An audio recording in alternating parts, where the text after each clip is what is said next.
Kamusta po isang karangalan na makapaghatid ng mensahe ng Panginoon sa bawat isa?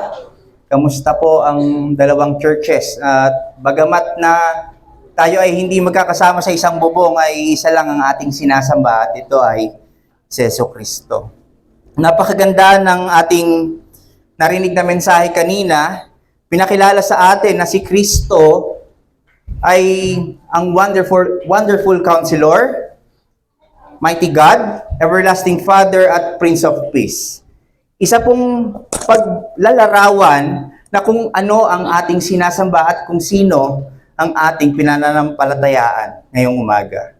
At napakalaking connection po nito ang kanyang si Kristo sa ating tatalakayin ngayon dahil sa ating nabasa kanina sa chapter 8, pagpapakita doon kung gaano naging wonderful counselor ang Panginoon, na siya ay punong-puno ng wisdom na nabuo niya ang disenyo ng salvation.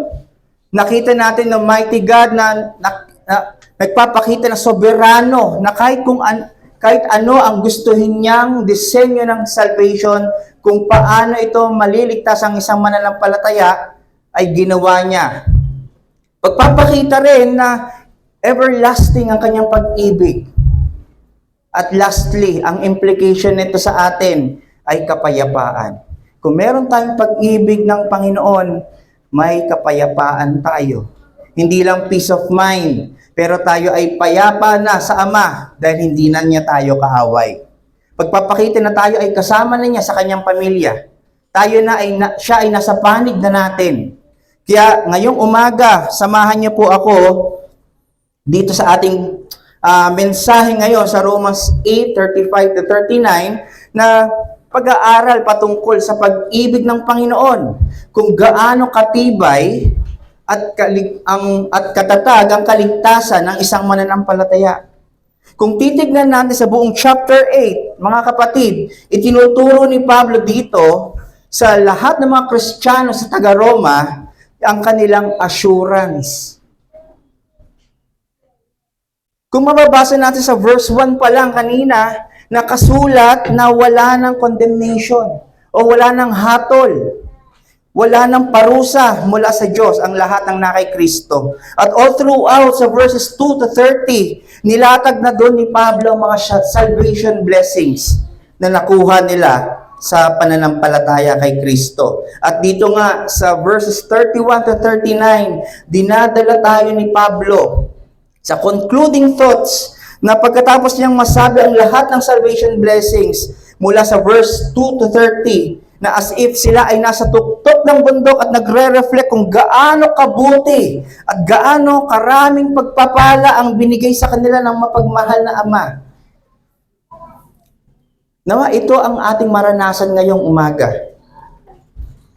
At ang galing ng ginagawa ni Pablo dito, sa verses 31-39, naglagay siya ng mga rhetorical questions. Hindi para sagutin, pero para ma-reflect natin ang kabutihan at pag-ibig ni Kristo. Parang sinasabi sa atin, dahil ang Diyos ay nasa panig natin, bakit tayo matatakot? Sino pa ang pwede nating katakutan? Kung yung kanyang sariling anak nga, ibinigay na niya. Hindi niya ipinagkait, ano pa kaya ang mga bagay na hinihingi mo? May mahirap pa kaya siyang kayang ibigay sa iyo? Sino pa kaya ang pwede mag-akusa sa laban sa mga hinilang ng Panginoon kung ang Diyos na mismo ay nagpawalang sala sa kanila?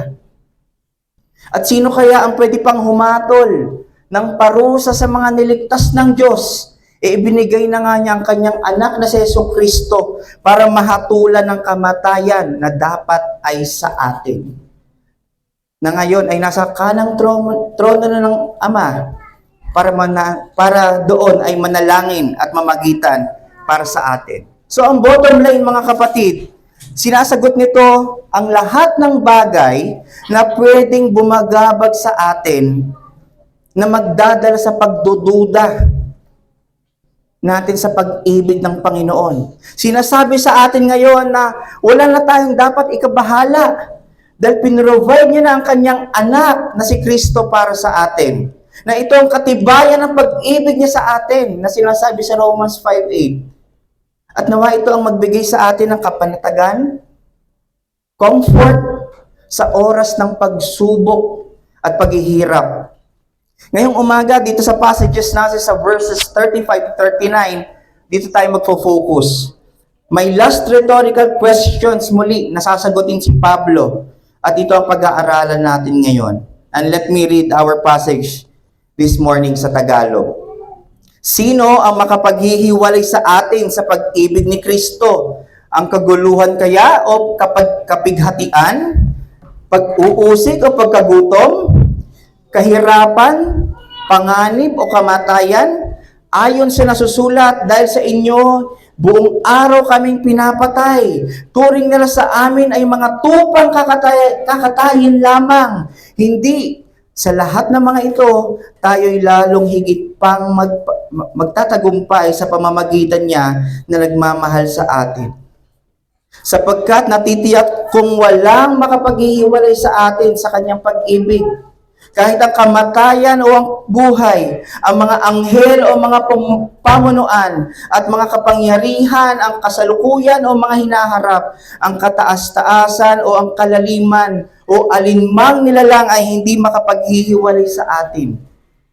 Sa pag-ibig ng Diyos na pinagkaloob sa atin sa pamamagitan ni Jesucristo na ating Panginoon. Maraming salamat sa pagkabasa ng kanyang salita. Tayo manalangin.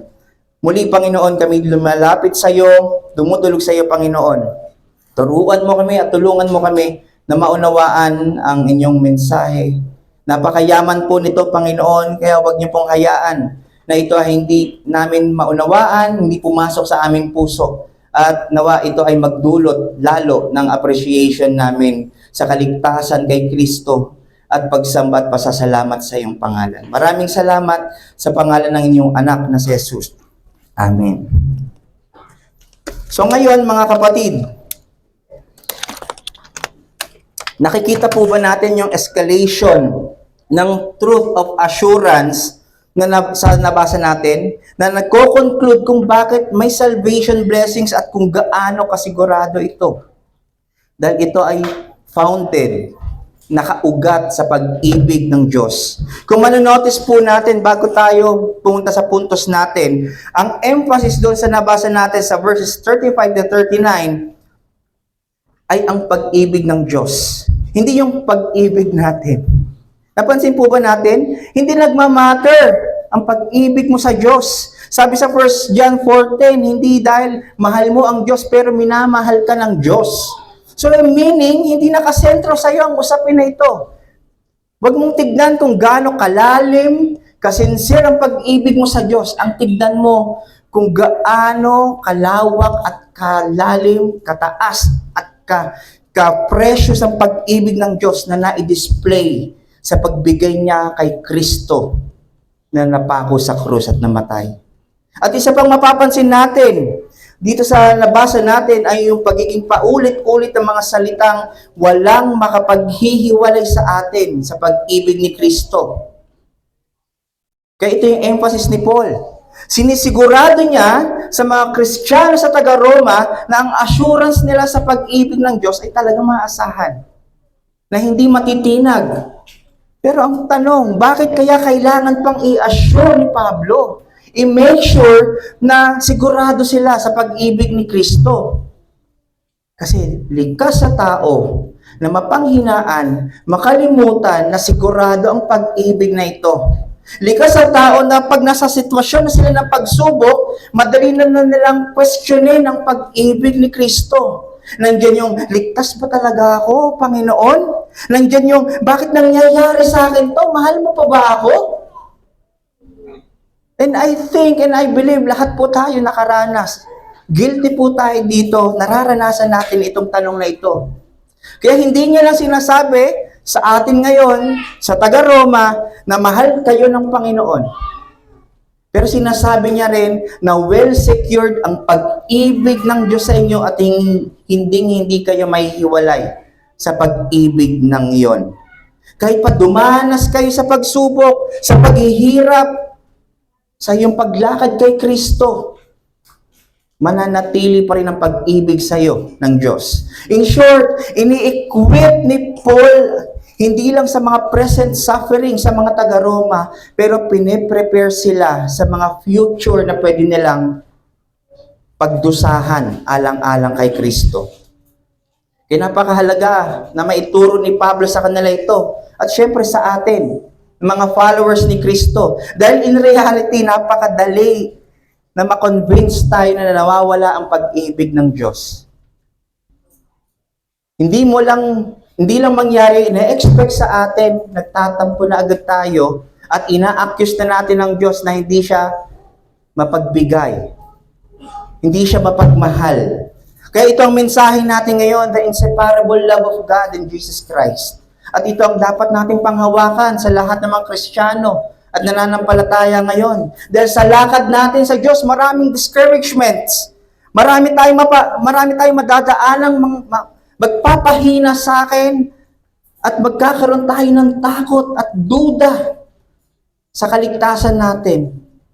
At para mag-make sense lalo ang inseparable love ni Kristo sa atin, may titignan tayong dalawang puntos na maglalarawan ng inseparable love ni Kristo. Ang una, the inseparable love of God, of Christ, is a conquering love. Pangalawa, the inseparable love of Christ is a faithful love. Tignan po muna natin ang una. The inseparable love of Christ is a conquering love. Ang hindi mapaghihiwalay na pag-ibig ni Kristo ay isang mapagtagumpay na pag-ibig.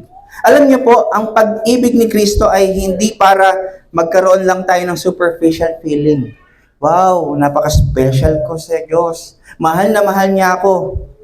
Yun yung inaalis ng passage na ito, yung maramdaman natin na base lang sa ating emosyon ng pag-ibig ni Kristo. Dahil paano na lang kung may mga oras na hindi mo feel na love ka ni Kristo dahil sa mood, dahil sa mga sirkumstansya ng iyong buhay, dahil sa mga sitwasyon na nararanasan mo ngayon.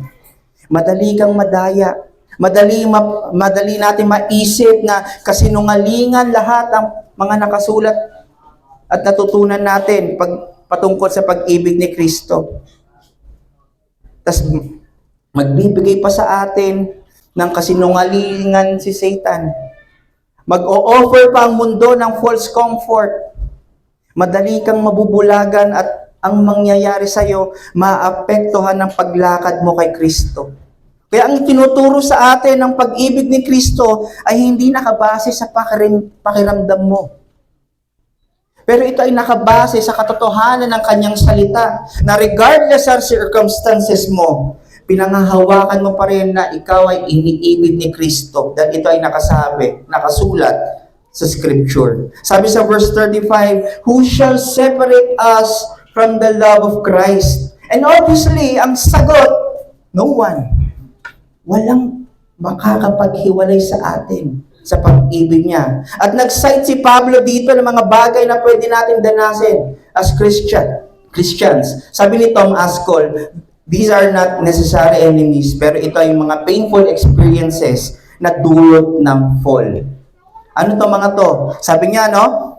Shall tribulation. Ano pag sinabi ng tribulation? Pressure, mga troubles. Hindi exempted ang isang Kristiyano sa tribulation. At in fact, ito ay sinabi at pinramis ni Christ na ang pagsunod niyo sa akin ay magkakaroon kayo ng mga paghihirap. Kumbaga, ang pressure na yon, yung pressure na yon, hindi yung pressure lang sa trabaho, pero ang pressure na yon ay i-renounce mo ang pananampalataya mo kay Kristo. Di ba tayo, mahirapan lang tayo, nape-pressure lang tayo sa trabaho, sa school or sa family? We easily deny God. We easily deny na Christian tayo.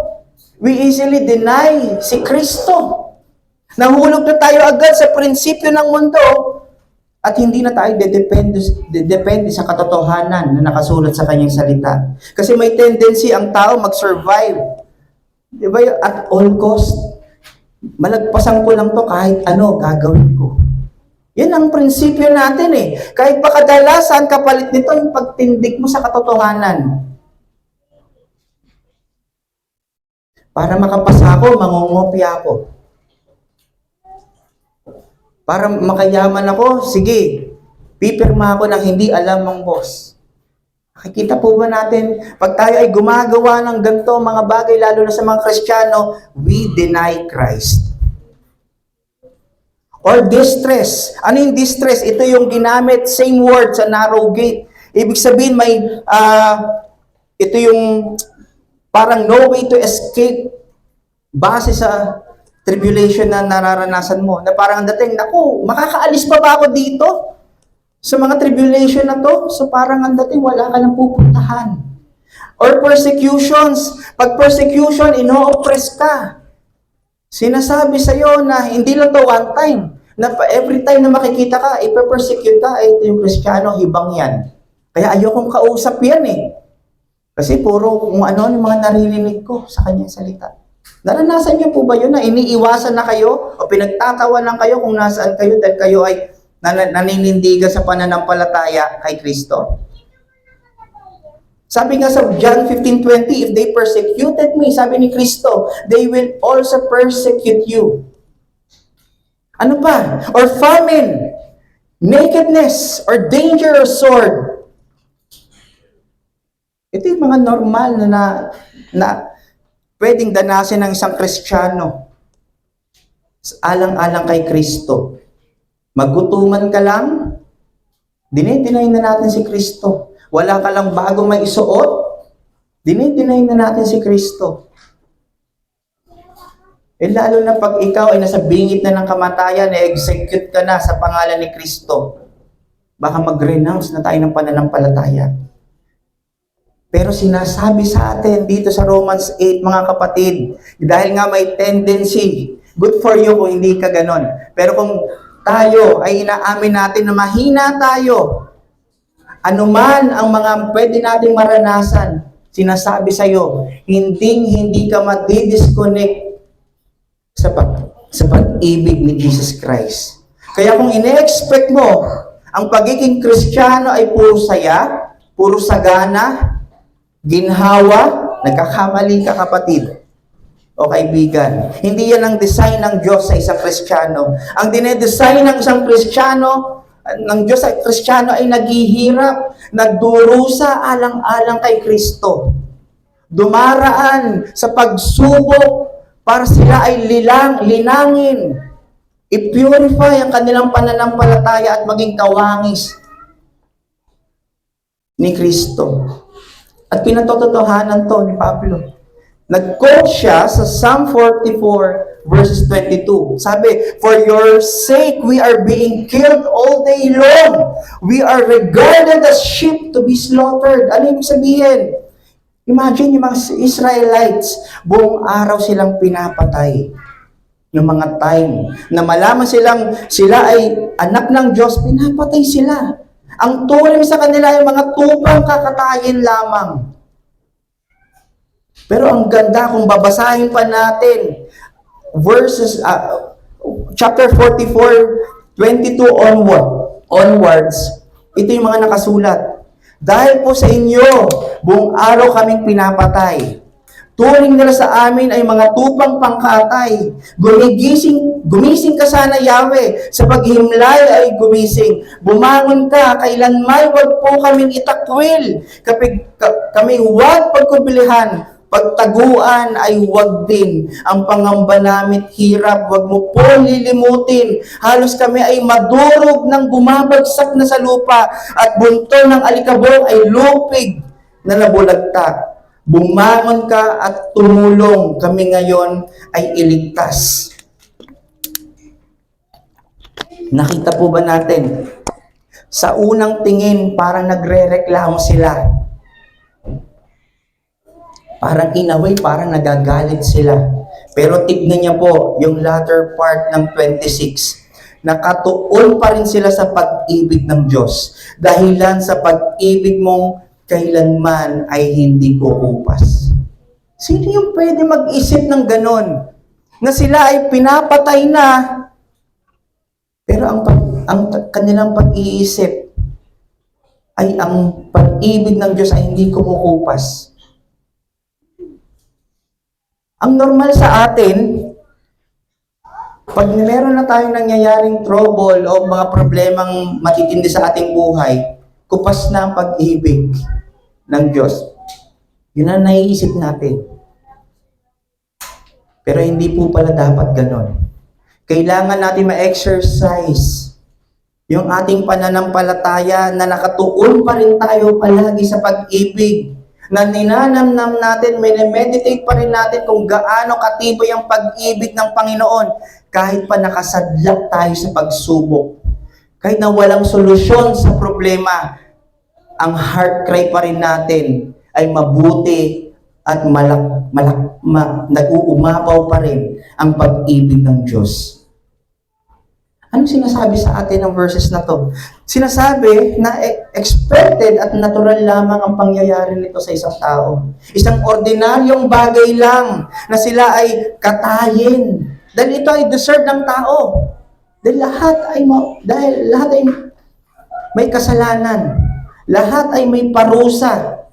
Lahat ay lumabag sa batas ng Diyos.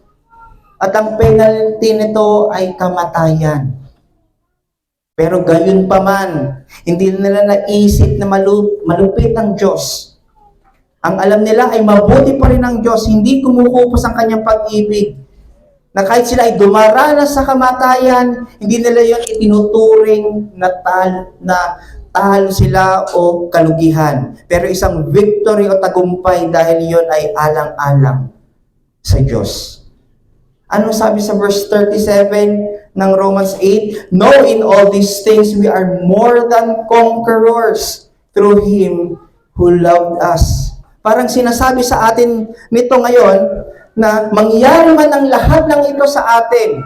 Taggutom, nasa bingit ng kamatayan, at kahit tayo ay nasa talagang papatay na for the sake of Christ. Ang ating masasambit pa rin, we are more than conquerors through His love. Alam natin ang conqueror sa English, ito ay isang victor, panalo, o triumphant. Pero alam niyo po sa Greek, may one word talaga para sa more than conquerors. At ito yung hubernekomen. Ibig sabihin, kahulugan nito ay far more and exceeding. Super conqueror. Usong-uso ngayon yung Superman, yung kanilang trailer. So parang ganon. Ang ating pagkakapanalo, super na panalo. Meaning, hindi lang basta-basta panalo. Di ba sa boxing, hindi lang unanimous decision, pero knockout mo talaga yung kalaban. Sa racing, iwan mo talaga yung kalaban. Sa basketball, hindi lang dikit, pero tambak mo yung kalaban. Ganto yung super conquerors. Ganto yung more than conquerors. At kung ikaw ay nananampalataya kay Kristo, kapatid, ikaw ay more than conqueror. Meaning lang nito, higit ka pa sa nagtatagumpay. At hindi ito dahil sa atin, sa lakas at diskarte natin, sa kaya nating gawin, pero dahil tagumpay na si Kristo sa kanyang ginawa sa krus. At paano ito magme-make sense sa atin? At paano ito magiging hindi abstract o parang prinsipyo lang sa ating isipan, maging personal sa atin? Di ba ang ginawang sacrificial work ni Christ sa krus ay makapangyarihan? At alam nating yung ginawa niyang yon ay napagtagumpayan ang lahat ng bagay. At para ma-receive natin ang pagiging tagumpay niya sa lahat ng bagay, binigyan tayo ng pananampalataya. Kaya katulad ni Kristo, partakers tayo ng pagiging victorious niya. Kabahagi tayo ng kanyang tagumpay. Na wala nang pwedeng makatalo sa atin. Wala nang pwedeng mag-rule sa atin. Dahil natalo na ni Christ ang lahat. He has overcome the world. Sabi nga ni Jesus sa John 16:33, in the world you will have tribulations, but take heart, I have overcome the world. At sa pamamagitan ng pananampalataya, nakikibahagi tayo sa tagumpay niya sa sanlibutan. Kaya pahirapan ka man ng sanlibutan, saktan ka man ng sanlibutan, hindi ka magiging talunan dahil wala silang panalo sa iyo. Dahil kabahagi mo na ang tagumpay ni Kristo. Sabi ni Paul sa Colossians 2:15, He disarmed the rulers and authorities and put them to open shame by triumphing over them in Him. Sa kamatayan ni Kristo sa krus, nilupig niya ang lahat ng kapangyarihan at pinuno ng sanlibutan. At meaning ito, di na kayang maghari ni Satanas sa iyo. Di na kayang maghari ng mga minions sa iyo. Kaya tignan natin. Sinabi rin ni Apostol John sa 1 John 4:4, Little children, sino sinasabihan? Mga believers, lahat ng Kristiyano, tayong mananampalataya, you are of God, and you belong to Him, and have already overcome. Already. Hindi mo pa man nararanasan, hindi pa man dumarating yung pagsubok mo bukas, na overcome mo na siya dahil kay Kristo sa krus. Because Christ who is in you is greater than he. Si Satan who is in the world na namumuno sa sanlibutan. Mas nagiging personal na ba ang pagiging triumphant natin? Pag sinabing conqueror tayo? Kung nasa sa atin si Kristo at tayo ay nasa Kanya, sino pa ang mas makapangyarihan sa atin? Sino pa ang pwedeng tumalo sa atin kahit isang beses lang? Wala. No one, kasi lahat yun pinagkamatayan na. Tinalo na ng Diyos. Kasi tayo na ngayon, nakatago na tayo kay Kristo. Wala na pwedeng gawin ang kalaban para magapi tayo. Unending ang tagumpay ni Kristo sa ginawa niya sa krus. At hindi yun mawawalan ng bisa kahit isang beses lang. Kaya ganoon na lang ang pasasalamat ni Pablo sa Diyos. Sabi sa 1 Corinthians 15:57, But thanks be to God who gives us the victory through our Lord Jesus Christ. At again, kaya tayo ay nagiging kabahagi ng tagumpay ni Kristo ay sa pamamagitan ng faith, ng pananampalataya. Kaya kung ikaw ay na kay Kristo, ikaw ay victorious. Ang punto ko lang, through faith, we share the victory of Christ which triumphs over all adversaries. 1 John 5:4, because everyone who has been born of God, lahat ng na-born again, lahat ng na-convert, lahat na nananampalataya, conquers the world. Kailan ka nananampalataya at nagsisi sa Diyos? Yun yung oras din na ikaw ay naging conqueror ng sanlibutan. Lahat ng born again to, bago man o lumang born of above, kung kailan ka man na-convert, dahil hindi nakabase sa iyo ang iyong pagkapanalo, pero nakabase kay Kristo. Not by our faith per se, but our faith in Christ and Him crucified. Yun ang nagpapanalo sa atin. Hindi kung gaano katindi tayo mag-isip, kung gaano tayo kalakas, katindi yung pananampalataya natin. Hindi po. Hindi palakasan ng pananampalataya to. Si Kristo ang pinag-uusapan, hindi yung pananampalataya mo. Pero kailangan natin ang pananampalataya para ma-receive natin ang ginawa ni Kristo sa krus. Yun ang magpapanalo sa atin. Dahil siya ay nanalo na sa krus. Ito ang tunay na victory. This makes us more than conquerors dahil si Kristo ay namumuhay sa atin through faith. Hindi sa lahat ng tao, sa lahat lang ng mga mananampalataya. Doon lang nananahan si Kristo at ang kanyang banal na spirito. Sabi nga ng isang commentator, we are not fighting for victory, but we are fighting from victory. Victorious na tayo, kaya tayo ay empowered ng lumaban. Kaya ngayon ay fueled na tayong lumaban. Pinalalaban tayo ng scripture kasi napagtagumpayan na ni Kristo ito 2,000 years ago. Hindi kailangan may solusyon ka lagi sa problema mo para maging conqueror ka. Napakadaming problema na dumaan na walang solusyon. Naranasan niyo po ba yun? Lahat ba may solusyon kayo? Ang pagiging matagumpay ay hindi yung pagtingin sa tagumpay o solusyon mo doon sa problema na yon.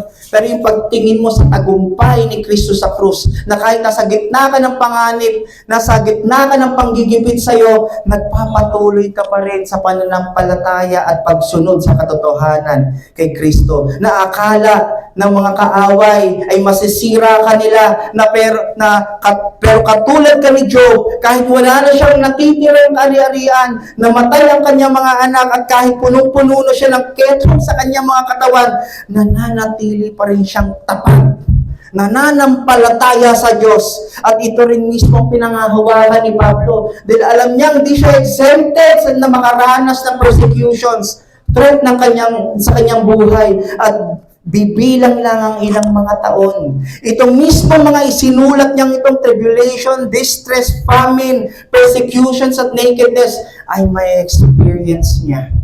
At na-experience niya na pala. Siya ay pinepersecute at nalagay na ang kanyang buhay sa panganib. Pero kahit alam niya nang may banta sa kanyang buhay, nananatili pa rin ang kanyang pananampalataya, o may iral pa rin ang kanyang pag-ibig, ang kagalakan, ang peace, ang kindness, ang self-control niya. At hanggang sa harapan ng kamatayan, alang-alang kay Kristo, di pa rin niya tinignan na kalugihan yon, bagkus isang katagumpayan. Sabi niya sa Philippians 1:21, ang kamatayan para kay Kristo ay isang pakinabang.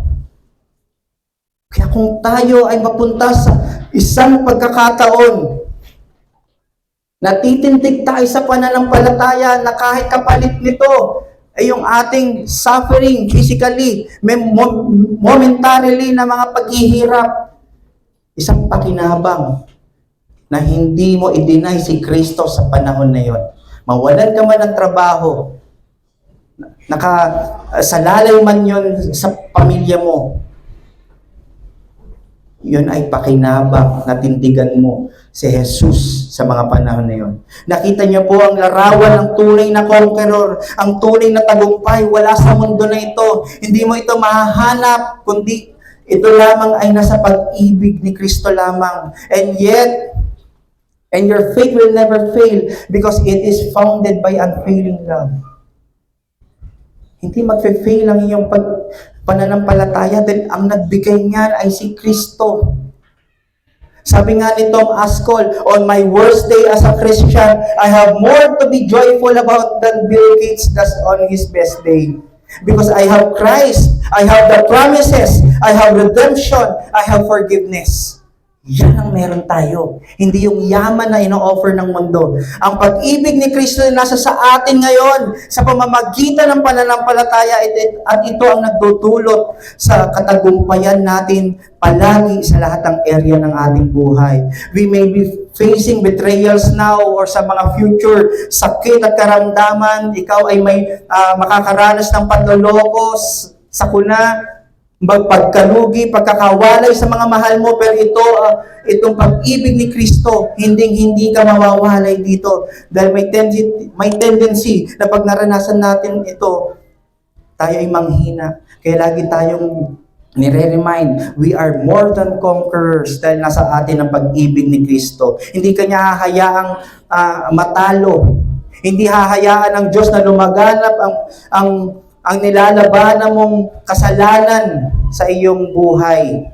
Di ba sabi sa Romans 8:13, empowered ka na ng banal na spirito para mamuhay kang kinikitil ang kasalanan mo. At hindi ka niya papabayaan na ikaw lang ang kumitil niyan, ang banal na spirito. More than conqueror, makapangyarihan ang banal na spirito, at isa itong ebidensya na tayo ay tunay na united sa Kanya sa pamamagitan ng pananampalataya. And this leads us to our next point. The inseparable love of Christ is a faithful love. Again, ang first point natin, the inseparable of Christ is a conquering love. Pangalawa, ang inseparable love of Christ is a faithful love. Ang hindi may paghihiwalay na pag-ibig ni Kristo ay pag-ibig na tapat. For sure, sabi sa verse 38, For I am sure that neither death, nor life, nor angels, nor rulers, nor things present, nor things to come, nor powers, nor height, nor depth, nor anything else in all creation will be able to separate us from the love of God in Christ Jesus our Lord. If we can notice, nakasulat sa latter part ng 39, love of God in Christ Jesus, meaning interchangeable ito. Ang pag-ibig ni Kristo ay siya rin pag-ibig ng Diyos Ama. So, nakita natin, no? For I am sure, sabi, sa verse 38, ito ay isang emphatic way of saying na absolute, na sure si Pablo, very certain siya na walang makakapaghiwalay sa atin sa pag-ibig na kanyang ni Kristo. As if sinasabi ni Christ sa atin, truly, truly, I say to you, he who believes has eternal life. Sa John 6:47. Ang galing ng ginagawa ni Pablo dito, mga kapatid, kasi kung mababasa natin yung chapter 5 ng Romans, inassure na tayo ng pag-ibig ng Diyos ay napagtagumpayan niya sa pamamagitan ng kamatayan ni Kristo, na solusyonan na ang problema sa kasalanan. Pinalaya na tayo sa parusa ng batas ng Diyos. Ina-assure tayo na sa sustenance sa mga pagsubok at mga banta sa ating buhay. Ibig sabihin, wala ng kahit anong bagay, puwersa, kapangyarihan sa lupa at sa langit. Walang able, walang qualified na makapaghihiwalay sa atin sa pag-ibig ng Diyos kay Kristo. Sabi, neither death nor life, kahit kamatayan, tinalo na ng death and resurrection ni Christ. Powerless na ito kahit hindi pa nangyayari sa atin. Wala nang kapangyarihan ito sa atin. Kahit buhay, kahit pa sobrang daming opportunities mo, hindi ka na mapapahiwalay sa Panginoon. Dahil siya lang ang inyong pag-asa. Kahit may mga disappointments ka, kung ikaw ay nag-backslide, i-restore ka ng Diyos. Kung ikaw ay tunay na nananampalataya kay Kristo, hindi ka mahihiwalay, ibabalik ka niya. Nor angels, nor rulers, nor things present, nor things to come, nor powers, kahit mga anghel pa yan, lahat ng kapangyarihan sa mundo at sa langit, mga nangyayari at mga mangyayari pa lang, walang makakapaghiwalay sa atin. Nor height, nor depth, nor anything else in all creation will be able to separate us from the love of God in Jesus Christ our Lord. Alam niyo po, mga kapatid, habang binabasa ko ito, napansin ko, parang tunog wedding vows. For better, for worse, for richer, for poorer, in sickness and in health, to love and to cherish till death do us part. In a way, parang vow sa atin ito. Hindi ni Pablo, pero ng pag-ibig ni Kristo. Sabi sa Romans 7, tayo na ay kinasal sa Kanya. United na tayo sa Kanya. Naalala niyo po ba yung nagsabihan kayo ng mga wedding vows sa lahat ng mga may asawa dito? Kung paano inassure mo sa kasal nyo ang inyong asawa. At kung paano ka rin niya inassure na hindi ka niya iiwan. At hindi mo rin siya iiwan. Naalala niyo po ba yon? O nakalimutan niyo na yung wedding vow na yon?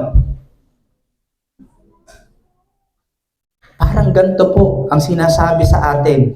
Pero mas higit pa sa pangako na binitawan mo sa iyong spouse or sa iyong asawa. Dahil ang nangangako dito ay ang Diyos na hindi nagbabago, banal at punong-puno ng katapatan. Di katulad ng ating mga tao, may dungis ng kasalanan. Nagpa-fluctuate ang pag-ibig. Ang tao pwedeng pumalya, pero ang Diyos, pag nangako, siguradong tutuparin niya. He remains faithful kahit hindi ka faithful sa Kanya at walang makakaagaw sa ating kay Kristo dahil selyado tayo ng pag-ibig niya. Sabi, no one will snatch them out of my hands, sa John 10:28. He loved us. His love enabled us to be one with Jesus Christ. Sabi ni Spurgeon, He has linked us to Himself. He has linked His life with yours.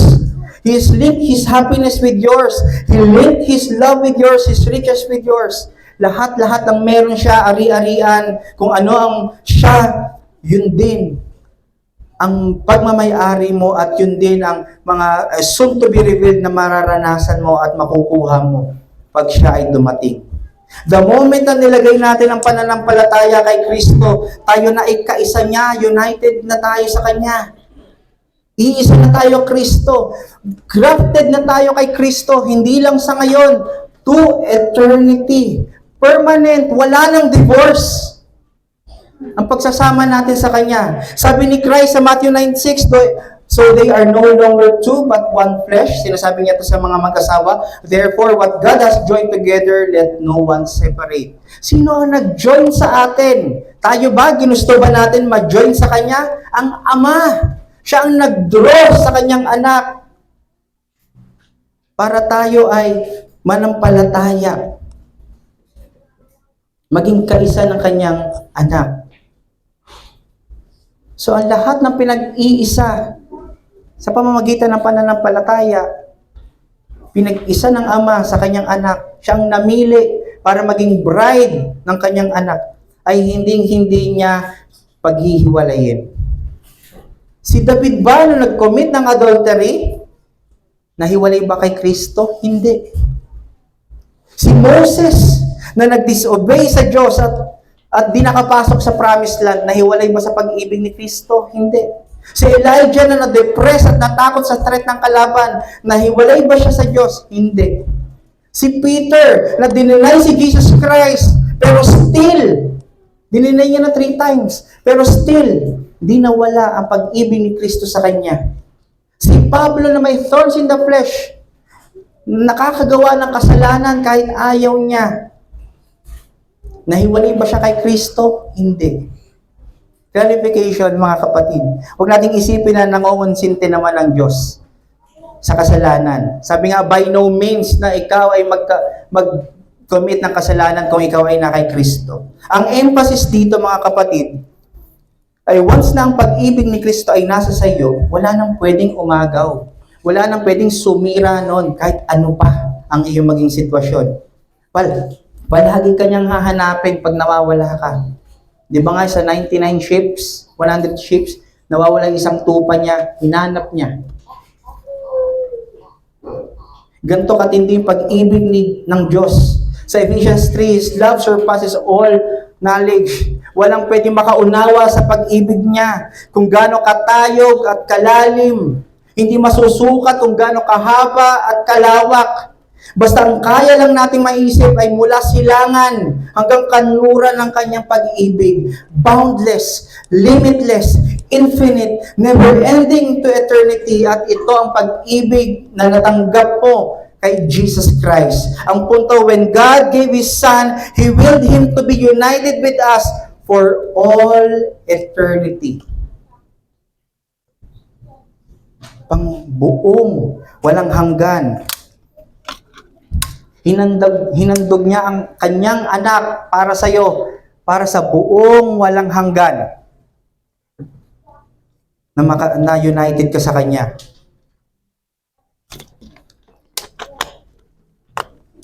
Kapatid, maaring mahiwalay tayo sa local church. Maaring sa trabaho, mahiwalay tayo, sa eskwela, sa yaman mo, sa seguridad mo, sa mga pag-aari mo. Pero kay Kristo, walang oras na mahihiwalay siya sa iyo. Definitely, darating yung panahon na mahihiwalay tayo sa asawa natin, sa mga anak, dahil sa kamatayan. Pero sa ating Panginoon, kahit kamatayan pa yan, united pa rin tayo. Kaisa pa rin natin si Jesus. At kung ikaw naman ay nahiwalay sa pamilya, perhaps lumaki ka ng walang nakagisnan na magulang, o nagkahiwalay kayo ng magulang, o perhaps nahiwalay ka sa iyong asawa, or nauna na siya sa iyo, kinuha na ng Diyos. May this inseparable love of our Lord Jesus Christ comfort you. Hindi ka nag-iisa. Iwanan ka man lahat ng inaasahan mo sa mga oras ng pangangailangan mo. Si Kristo ay magiging kasama mo sa lahat ng oras na yun. Dahil rest assured, tapat ang pag-ibig niya sa iyo at hindi kailanman magbabago. hindi ka niya iiwan. Hindi ka niya i-ghost. Pagpapakita lang ng walang permanente dito sa mundo. O kung kanino man, kung sino man. Sa ating Panginoon lamang makikita ang kasiguraduhan. Nakikita po ba natin ang pag-ibig ni Kristo kung gaano tayo ka-alien na sa mundo? Ito yung hindi maunawaan ng mundo sa pag-ibig ni Kristo at ang nakakaunawa lang dito ay may mga mata ng pananampalataya. Kasi hindi ganito ang pag-ibig ng mundo. Ang pag-ibig ng mundo ay mga bulag sa kasalanan. Masarap ang bawal. Ang pag-ibig ng mundo ay may hangganan dahil sa kamatayan. Kaya nawa, ma-appreciate natin yung natanggap nating pag-ibig sa pamamagitan ni Kristo. Hindi ang blessings or kasaganahan ang basihan natin para masabi natin conqueror tayo, mahal tayo ng Diyos. Kasi ang implication ng pag-ibig ni Kristo, ang implication nito, ang resulta nito sa iyo, maybe hindi ikaw ay isagana ngayon, pero ang implication sa iyo nito ay ang pagpapatuloy mo. Tignan mo na lang ngayon, andito ka. Nagkasala ka kahapon, pero andito ka. Nagkasala ka kanina, pero nakapagsisi ka. Ganyan mag-work ang pag-ibig ni Kristo sa isang mananampalataya. Hindi ka niya hahayaang mawala sa kanyang mga kamay. At since panahon ngayon ng paggunita ng incarnation ni Jesus Christ, nawa itong ma-reflect natin sa hindi mga makabundong bagay. Imagine, ito ang meaning ng Pasko. Very profound pala ang Pasko. Hindi lang sa giving gifts and exchanging cards. Pero ito pala, truly, ang God's love and grace ay ibinigay through Jesus Christ. Nare-remind tayo ngayon, mga panahon na ito, na ang second Godhead ng Trinity na si Jesus ay ibinigay ng Ama sa mundo para ma-display ang kanyang kadakilaan, para ma-display ang kagandahan ng kanyang pag-ibig. Na parito si Kristo hindi para humusga, pero para magligtas. At nire-remind tayo na siya muli ay babalik para sunduin ang lahat ng kanyang iniibig at lahat ng umiibig sa kanya. So ano ang application natin ngayon, mga kapatid? Una, shape our lives to the conquering love of Jesus Christ. Ihulma natin ang ating buhay. Iayon natin ang ating buhay sa pag-ibig niya na lumalaban sa kasalanan. Kaya siya naparito din sa mundo, hindi lang para ikaw ay pagkamatayan, kasi may kasalanan eh. Kaya kailangan niyang mamatay para sa iyo. May kasalanan ka. At yun ang pag-ibig niya na kailangan nating gayahin, i-molde, iayon ang ating buhay. Yun nga lang, ang problema, when God is shaping us, we are shaking. Pag tinutunog na tayo ng pag-ibig ng Diyos, nagre-resist na tayo, nag-shake na tayo, ayoko nito. At ina-accuse natin agad na nagbago na ang pag-ibig ng Diyos sa akin. Dati naman ganito, ngayon ba't ganito? Parang napabayaan na ako. Ang problema, kung paano natin kinikilala ang pag-ibig ng Diyos ay hinahalin tulad natin sa pag-ibig ng tao na nanakit sa'yo, na nagbabago, nagfe-fail, walang kasiguraduhan, hindi certain. At mind you, ang pang-shape sa atin ng Diyos ay mga sufferings. Kaya i-fix natin yung ating mga mata kay Kristo dahil as long as naka-fix ang ating mga mata sa Kanya, hindi tayo mapapahamak. Hindi tayo matatakot. Dahil the moment na tanggalin na natin yung ating mga mata sa Kanya, makikita mo, puro discouragement. Mawawala tayo sa direksyon. Pamilyar ba kayo? Sa gantong kwento, parang si Pedro.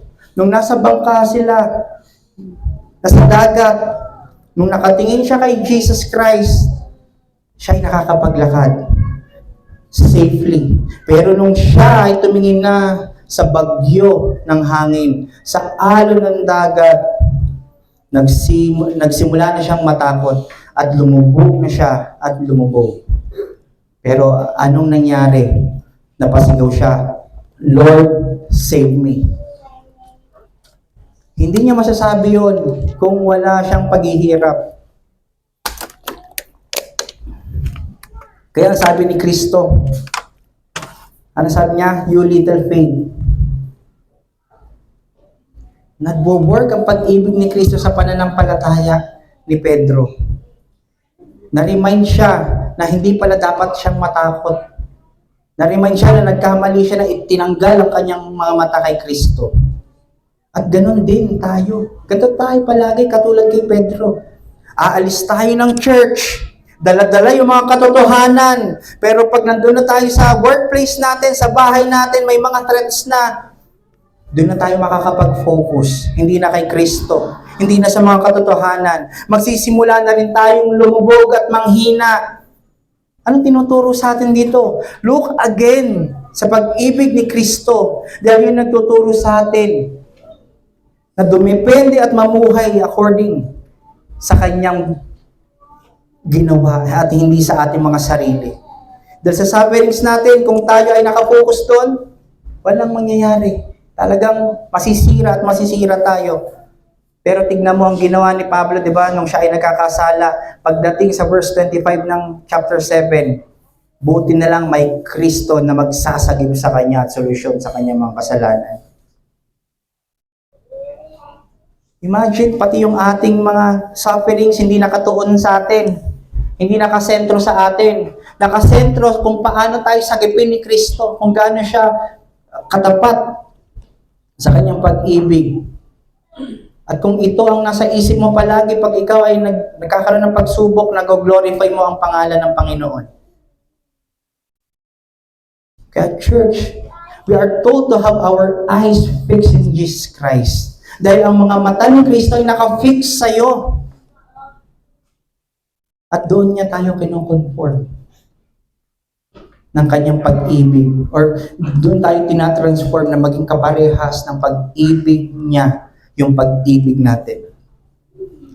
Pangalawang application, we are to imitate the faithful love of Jesus Christ. I-imitate natin. Ito ipapamuhay natin ang pag-ibig na may katapatan. Ang problema, okay naman, i-imitate mo na, gagayahin mo na yung pag-ibig niya, pero madali tayong ma-irritate sa mga circumstansya sa paligid natin. Nawa ang pag-ibig ni Kristo ang mag-fuel para maiwasan natin yung mga pagtakas natin sa mga pagsubok. Hindi naman tayo tinuturuan ng Diyos para takasan yung problema, pero harapin gamit yung mga katotohanan. Gamit ang ebanghelyo na alam mo. At kung ito ang lagi natin ginagawa, ito ay magdadala sa atin sa lalong pagiging tapat sa Panginoon. Kaya as Christians, hindi na dapat tayo nasusurprise sa mga sufferings. Andyan na yan. Masurprise tayo kung ang response natin ay hindi pagtingin kay Kristo. Masurprise tayo kung ang ating response ay hindi katapatan sa kanyang salita. Kaya pala, we are to live by faith. Kasi we are to live more than life or more than Jesus, more than conquerors like Jesus Christ. And as His followers, ang pamumuhay natin by faith na sa kanyang salita, pagsunod sa kanyang salita, ay magbe-benefit sa atin. Hindi para sa ating sariling kaginhawaan, pero para mabigyan ng luwalhati ang ating Panginoon. Wala na tayong dapat katakutan. Ang commander, ang leader natin ay nakaupo na sa kanang trono ng Diyos, praying for us. Bumagsak man tayo sa pagkakasala, makakabalik pa rin tayo sa pagsisisi dahil effective ang kanyang intercession sa atin. Nawa ma-appreciate natin yung paano ka-faithful ang Diyos. He is keeping you. Bago mo pa man gawin ang pagkakasala bukas, nanalangin na siya na pag nagawa mo yon, ikaw ay bumalik sa pagsisisi. Hindi ka niya kinakahiya. Ano ba naman to mga niligtas ko? Huwag niyo ako ipahiya. Di ba minsan may ganun tayo naririnig, no? Sa mga TL natin, sino dito yung mga nag-Christmas party sa kanilang mga office? Hindi. Ang Diyos hindi ka niya ikinakahiya kahit ikaw ay ang dami mong ginagawa kung ano-anong unpleasing sa kanyang mga mata. Pero hindi yon, hindi ko in-encourage na gawin yon. Ang sinasabi ko lang yung katotohanan na hindi ka niya ikakahiya kung ikaw ay may tunay na pananampalataya sa kanya. Dahil still, nag-uumapaw pa rin yung grasya at pag-ibig niya sa'yo. Kaya nagdudulot ito ng pagsunod natin, pagsalamat natin, at pagsamba sa kanyang pangalan. At kung wala ka kay Kristo ngayon, kung meron kang nandito ka at hindi ka pa kabilang sa pag-ibig ni Kristo, sad to say, wala pang saving love na nag-a-abide sa iyong buhay. Ang nag-a-abide sa iyo ay banal na puot ng Diyos. That ikaw pa rin ay nakakulong sa kasalanan, sa sumpa ng kasalanan. Nawa ito ang magbigay sa iyo ng motivation, encouragement, na ang iyong nilalakaran ngayon ay patungong daan na sumisira at walang hanggang kamatayan. Pag wala ka kay Kristo, mga kapatid, maybe ngayon masaya ka. Maybe ngayon di mo ramdam na pangangailangan mo ay kaligtasan. Pero sinasabi ko sa inyo, may mga oras na hindi mo na maririnig ito, mensahe ng Ebanghelyo. Kaya wag mo siyang tanggihan ngayon.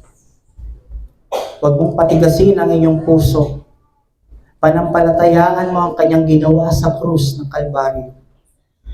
Pagsisihan mo ang iyong mga kasalanan. Hingin mo ang kanyang awa at grasya. Baka bukas, baka wala ka nang maabutan.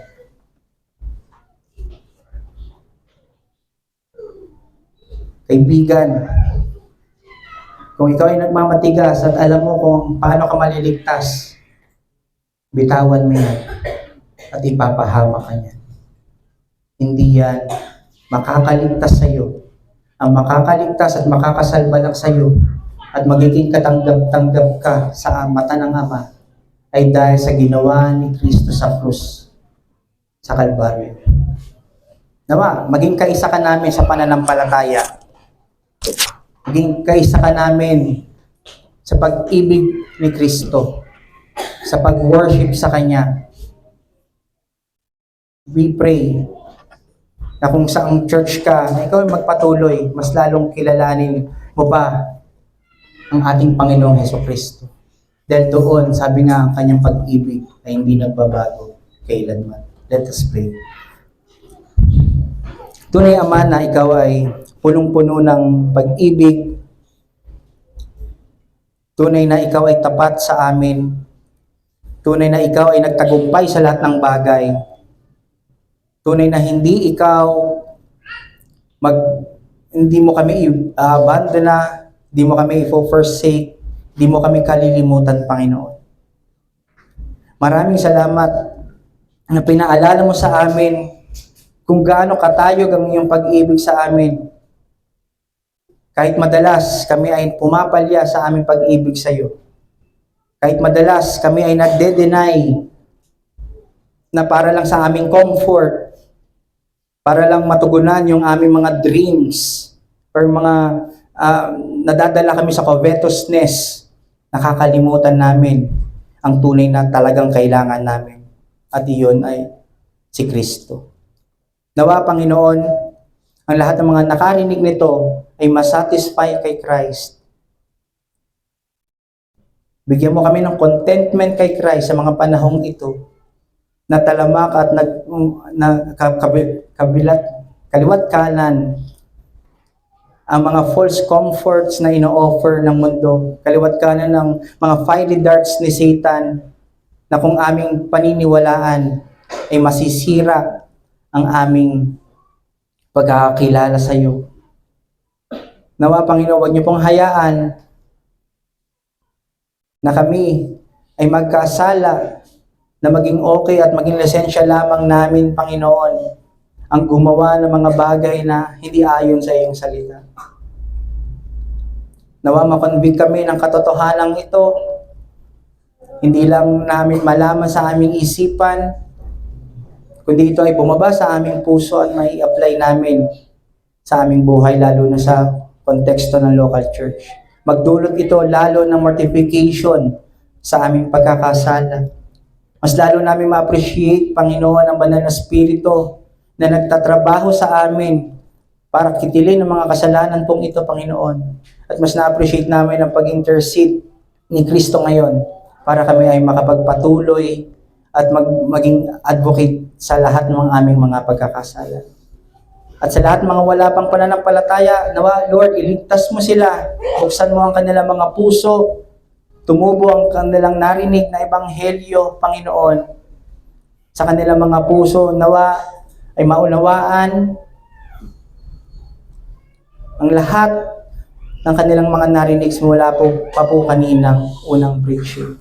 Mag-benefit po ito, Lord, at gawin mo pong isang redemptive event ang mga oras po ito. Maraming salamat po at binibigay namin sa iyong mga kamay ang lahat ng aming mga narinig at natutunan sa iyong mayaman salita sa pangalan ng inyong anak na si Jesus. Amen.